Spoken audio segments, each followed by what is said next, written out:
Ми ніколи не хотіли цієї війни, але її принесли до нас.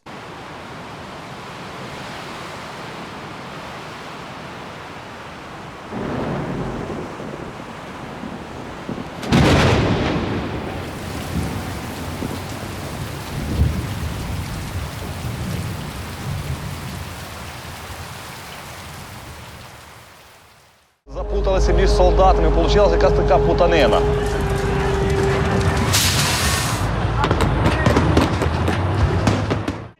혁명이 일어나며 정권을 몰아내는 데까지는 성공했지만 우크라이나가 얻은 건 그게 다였습니다.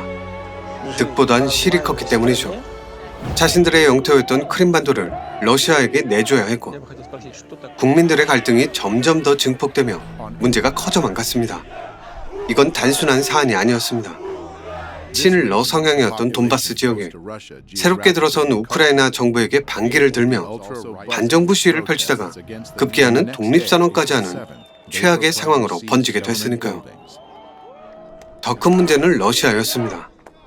크림반도 합병 사태 때 군부대를 투입하며 간을 받던 러시아는 돈바스 지역에서 분쟁이 일어나자 기다렸다는 듯 아주 노골적으로 직접적인 개입을 하기 시작했습니다. 우크라이나 정부의 허가도 없이 국경을 넘나들다가 급기야는 러시아 국경 근처에 주둔하고 있던 우크라이나 군에게 엄청난 포격을 해대며 돈바스 지역이 밀리고 있던 상황을 역전시켰고 더 나아가 돈바스 지역이 자신들의 영토를 회복하는 데까지 큰 도움을 줬습니다.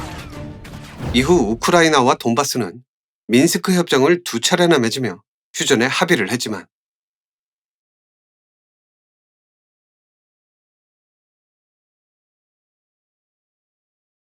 러시아가 침공을 강행한 표면적인 이유는 우크라이나가 나토 가입을 추진했기 때문입니다. 순전히 러시아의 입장에서만 봤을 때 이건 당연히 문제가 될 수도 있는 사안이었습니다. 북대서양 조약기구, 즉 나토는 출발점 자체가 소련에 대항하기 위해서 만들었던 서방 세력들의 군사단체였습니다. 물론 당시의 소련 또한 나토에 대항하기 위해서 바르샤바 조약기구 WTO를 결성하긴 했지만 WTO는 소련이 붕괴되고 난 뒤 같이 소멸돼 버렸고 지금은 나토만 홀로 명맥을 유지하고 있는 상황입니다. 쉽게 말해 소련과 대척점에 서 있던 나라들이 소련과 맞짱을 뜨기 위해서 깐부를 맺은 게 나토고 우크라이나가 그 나토에 가입하겠다고 선언을 해버린 거죠. 그러니까 러시아의 입장에서만 보자면 난리를 치는 게 어쩜 당연할 수밖에 없는 상황인 겁니다. 물론 가해자의 입장에서 사건을 바라본다는 건 아주 역같은 일이지만 대체 왜 이런 일이 벌어졌는지 그 이유를 알기 위해선 가해자의 입장도 조금은 살펴볼 필요성이 있습니다. 소련이 붕괴되기 직전 동독은 소독하고 통일을 해버렸고 헝가리, 폴란드, 체코, 에스토니아, 라트비아, 리투아니아, 루마니아, 불가리아 이들이 나토에 가입했는데 이 국가들의 공통점은 바르샤바 동맹국 WTO의 일원이었다는 겁니다. 한마디로 소련과 깐부였다는 소리죠. 그러니까 러시아 입장에선 배신을 당한 거고요. 이 당시는 소련이 무너진 지 얼마 되지 않은 시점이었기에 러시아가 할 수 있는 일은 그렇게 많지 않았습니다.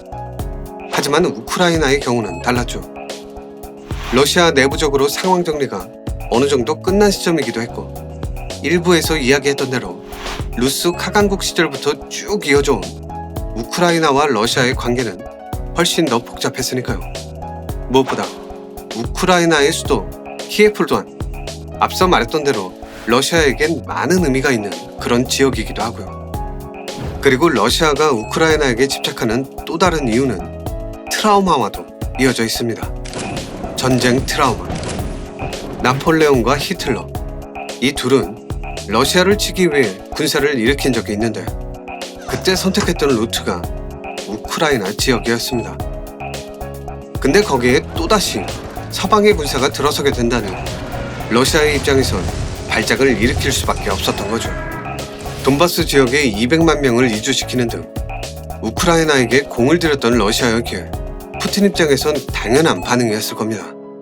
다시 한번 말하지만 이건 가해자의 입장을 옹호한다거나 이해하기 위한 발언들이 절대 아닙니다.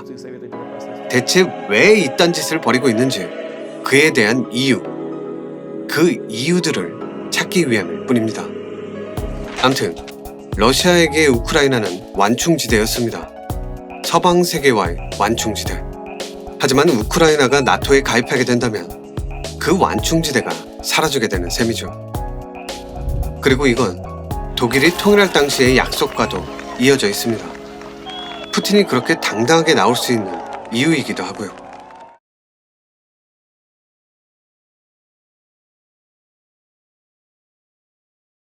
나토는 1949년, 그러니까 2차 대전 직후 소련의 위협으로부터 유럽의 안보를 지키기 위해 미국이 주도적으로 만든 단체입니다. 결론적으로 나토는 성공적이었습니다. 두 번의 큰 전쟁을 치렀던 유럽 세계에 평화를 가져왔으니까요. 그리고 미국의 영향력을 자연스럽게 유럽 전역으로 확장시키기도 했고요. 나토가 창설된 지 40년이 지난 1989년, 냉전 시대의 종식을 상징하는 베를린 장벽이 무너졌는데, 당시 소련의 고르바초프는 자신들의 안보를 보장받기 위해 나토의 확장을 경계했습니다. 그래서 그는 이런 주장을 했죠. 나토는 확장을 해서는 안 된다. 그리고 당시 서독의 외무장관이었던 한드 디트리 겐셰 역시 이런 주장을 했습니다. 동쪽으로 영역을 확장할 의도가 없다는 걸 나토는 성명을 통해 발표해야 한다. 더 나아가 제임스 베이커 미 국무장관은 고르바초프를 만나 이런 대화를 나누기도 했습니다.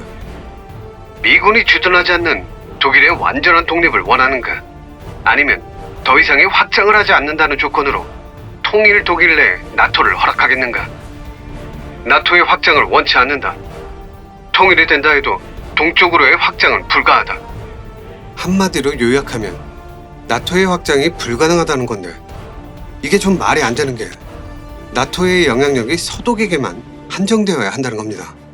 그러니까 통일이 됐음에도 나토의 영향력에 대한 경계선을 그대로 남겨놔야 한다는 거죠. 얼핏 들으면 뭔가 복잡하고 이게 뭔 소린가 싶은데, 예를 들면 이해하기 쉽습니다.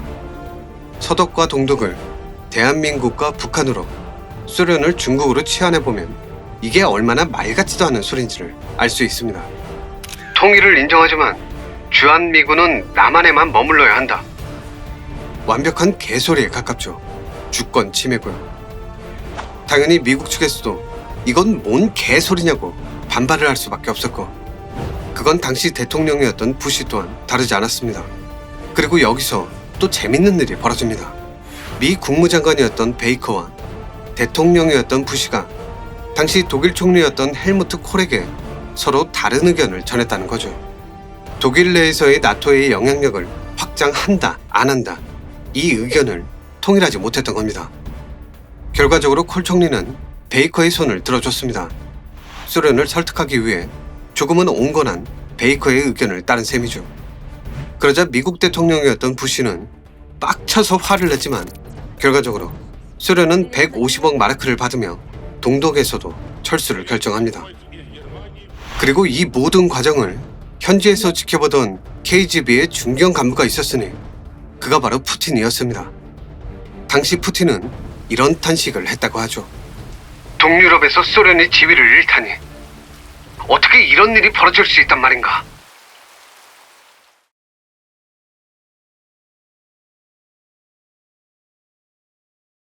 결과적으로 나토는 약속을 지키지 않았습니다.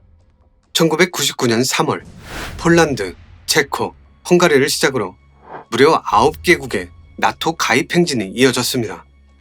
동유럽 쪽으로 나토를 확장하지 않겠다던 그 약속을 깨버린 거죠. 그러자 옐친은 11월쯤에 열렸던 미국과 러시아의 정상회담에서 아니 약속을 했으면 지켜야지, 대체 뭐하는 짓이냐며 화를 냈고, 옐친의 뒤를 이은 푸틴은 과거 소련의 영광을 재현하기 위해 보다 강력한 러시아를 만들려 했습니다. 더군다나 푸틴에겐 명분이란 게 있었죠. 약속을 깬 건 우리가 아니라 나토라는 거. 물론 명분이 러시아에게만 있는 건 아니었습니다. 1990년 당시 동쪽으로 영역을 확대하지 않겠다던 나토의 약속이 공식적인 약속은 아니었기 때문이죠.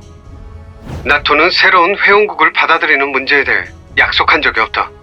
그런 약속은 할 수도 없고 그래서도 안 된다. 나토 동맹은 만장일치로 결정을 하고 있고 이 모든 것은 기록으로 남겨진다. 나토를 동쪽으로 확장하지 않겠다는 결정, 그에 대한 기록은 없다. 지도자가 개인적으로 한 말이 동맹의 합의나 공식 조약을 대체할 수는 없다. 푸틴이 완전 빡 돌아버린 건 바로 이 말 때문입니다. 지도자가 개인적으로 한 말이 동맹의 합의나 공식 조약을 대체할 수는 없다. 이게 뭔 소리냐면 우선 지도자가 개인적으로 한 말은 베이커와 콜 그리고 고르바초프가 나눴던 말들을 가리킵니다. 나토가 동쪽으로 확장하지 않겠다던 그 약속을 뜻하는 거죠. 문제는 그 뒤에 붙은 동맹의 합의나 공식 조약을 대체할 수는 없다. 이 말인데 이걸 한마디로 요약하면 다음과 같습니다. 아니 뭐 높은 양반들끼리 서로 약속한 것 같긴 한데 그래서 뭐 어쩌라고. 공식적인 문서 한 장이 없는데 안 그래? 우린 니들하고 약속한 적이 없어. 참고로 약속의 당사자였던 고르바초프는 나토 확장 문제에 대해서 2014년 이런 말을 한 적이 있습니다. 독일이 통일해도 나토군의 병력이 동쪽으로 확장하지 않을 거라는 걸 확실하게 약속했다. 하지만 1999년 이후 나토는 여러 나라의 가입을 결정했고 이건 우리가 나눴던 1990년의 약속과는 다르다. 물론 이 상황에서 제일 어이가 없는 건 우크라이나겠죠.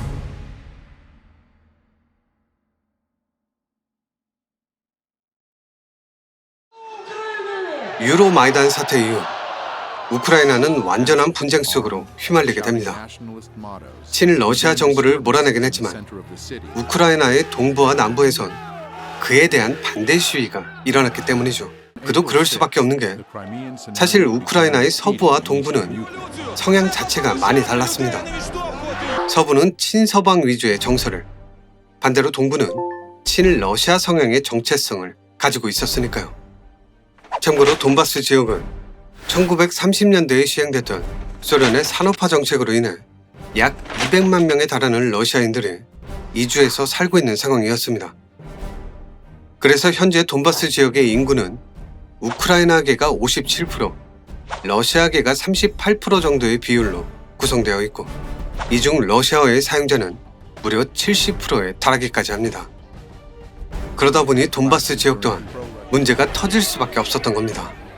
크림반도 사태처럼 이들 또한 독립을 주장했고 그 뒤엔 러시아가 버티고 있었죠. 한 가지 다른 점이 있다면 지역 주민들 모두가 투표에 참여했던 크림반도와 달리 돈바스 지역은 반군 세력들이 장악한 지역에서만 투표가 이루어졌다는 겁니다. 물론 러시아가 개입한 것도 비슷하지만 명분이 약했기에 이번 경우엔 한 발짝 뒤로 빠져서 지켜만 보는 상황이었고요. 물론 우크라이나의 입장은 단호했습니다. 돈바스 지역까지 뺏긴다는 건 도무지 참을 수도 용납할 수도 없는 일이었으니까요. 하지만 내전의 불씨는 쉽게 사그러들지 않았고 곳곳에서 분쟁을 일으키며 활활 타오르기 시작하더니 급기야는 러시아군의 노골적인 개입이 이루어지며 혼란의 소용돌이가 점점 더 커져만 갔습니다. 그 결과 난민 150만 명, 사상자 15,000여 명이라는 대참사가 벌어지게 되죠. 크림반도가 러시아에게 합병되고 돈바스 지역까지 문제를 일으킨 건 2014년. 그 후 8년이 지난 2022년 러시아는 우크라이나를 침공합니다.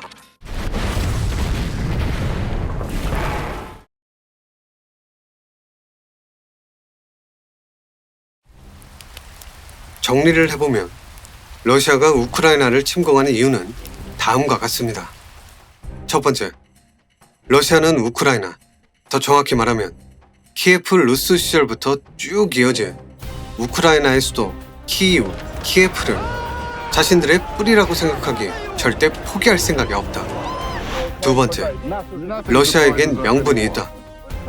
그 명분의 빌미를 제공한 건 베를린 장벽이 무너질 때 독일이 했던 약속이다. 동진하지 않겠다던 약속을 어긴 건 나토 측이고 우크라이나에 나토가 들어선다면 러시아의 입장에선 완충지대가 사라지는 셈이다. 세 번째, 크림반도에 대한 푸틴의 입장은 다음과 같았다. 묻고 싶습니다. 민주주의란 무엇입니까? 민주주의는 국민의 뜻에 기초한 정책입니다. 어떻게 하면 민의를 알 수 있습니까? 현대사회에선 투표를 합니다. 사람들이 와서 투표를 했습니다.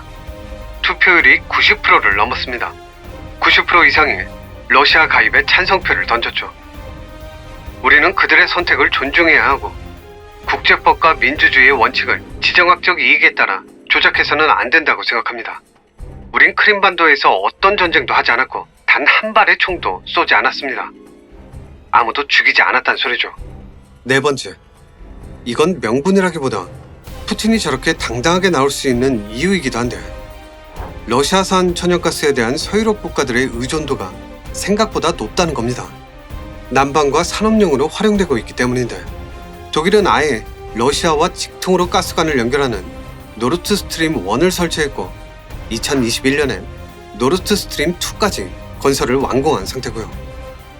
참고로 약 13조 원이 투입된 이 가스관은 독일이 필요한 가스 필요량의 50%, 무려 50%나 공급받을 계획을 가지고 있죠. 쉽게 말해 러시아가 가스 밸브를 잠궈버리면 독일을 비롯한 서유럽 국가들은 단체로 좆된다는 것. 경제 제재에도 불구하고 푸틴이 여유로울 수 있는 건 다 이 때문입니다. 이미 2021년에 천연가스 가격이 8배나 폭등한 적도 있고요. 한마디로 푸틴의 머릿속엔 야 서유럽, 니들은 뭐 다를 것 같냐? 결국 니들도 니들 이익에 따라 움직이게 될 거야. 야, 겨울에 난방 안 할 거야? 공장 안 돌릴 거야? 가스 밸브 잠궈? 그런 거 원하는 거 아니잖아. 라는 생각이 밑바닥에 깔려 있다는 거죠. 하지만 이 모든 건 어디까지나 가해자인 러시아의 입장일 뿐이라는 거. 크림반도 합병 당시 푸틴이 내뱉었던 말들은 그저 그럴듯한 변명에 지나지 않습니다. 만약 러시아에서 분리 독립을 주장하는 사람들이 나온다면 그때도 푸틴이 담담하게 이렇게 말할 수 있을까요? 장담하건대 군부대를 동원할 겁니다. 탄압을 할 거고요. 사람들을 죽일 겁니다. 그리고 언론을 통제한 뒤 지금 우크라이나에서 벌이고 있는 온갖 쓰레기 같은 미친 짓들을 그대로 재현할 겁니다.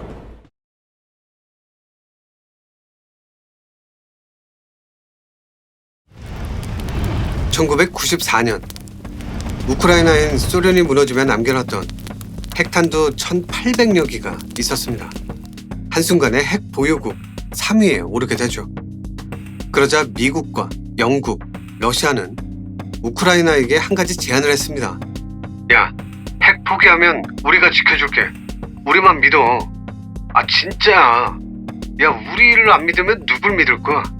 그러자 우크라이나는 핵을 폐기하는 조건으로 우크라이나의 독립과 영토 보전, 그리고 경제 지원을 약속받았는데, 그게 바로 1994년 12월 5일 헝가리에서 맺었던 부다페스트 안전보장 각서입니다. 그 후 미국의 주도로 핵무기를 러시아에게 넘기고 비핵화를 완료했고요. 하지만 우크라이나가 간과하고 있었던 게 하나 있었습니다. 각서는 각서일 뿐이라는 거. 그리고 부다페스트 조약 자체가 한정적인 내용만을 담고 있었습니다. 법적 구속력도 없었고 핵무기로 위협받을 때만 도와주겠다는 아주 얄팍한 내용이었죠. 그래서 크림반도 사태 때 서방 세력들이 나몰라라 했던 겁니다. 러시아가 핵을 쓴 건 아니었으니까요. 그리고 그건 지금도 마찬가지입니다. 언플만 오지게 해대고 실질적인 도움은 최소로 하고 있는 미국. 미국도 이러고 있는데 선뜻 나서서 총 떼맬 이유가 전혀 없는 거죠. 자칫하다가 러시아의 가스가 또다시 끊기면 피해가 너무나도 클 테니까요. 참고로 2018년 4월 11일 우크라이나의 국가안보 국방위원회의 서기 알렉산드르 투르치프노는 이런 말을 했습니다. 핵무기 포기는 우리의 역사적 실수였다. 우리에게 주어졌던 안전보장 약속은 해당 각서의 종이값만도 못하다. 현대 세계에서 약자의 견해는 존중되지 않는다. 각자의 힘에만 의지해야 한다. 그래서 우크라이나의 대통령 질렌스키가 지금 저렇게 전 세계를 향해서 소리치고 있는 겁니다. 우리 좀 도와달라고. 그렇게 말만 하면서 도와주는 신용은 집어치우고 제발 실질적인 도움을 달라고. 그리고 미국하고 영국, 니들은 약속한 거 왜 안 지키냐고. 나토 가입 조건 같은 개소리 그만하고 약속이나 지키라고. 아니 씨발 해도 너무한 거 아니냐고. 우크라이나는 이제 어떻게 되는 걸까요? 크림반도 사태처럼 돈바스 지역 또한 그냥 이대로 러시아에게 뺏기게 되는 걸까요? 아님 미국을 비롯한 서방 세력이 이번엔 달라진 모습을 보여주게 될까요? 우크라이나와 러시아였습니다.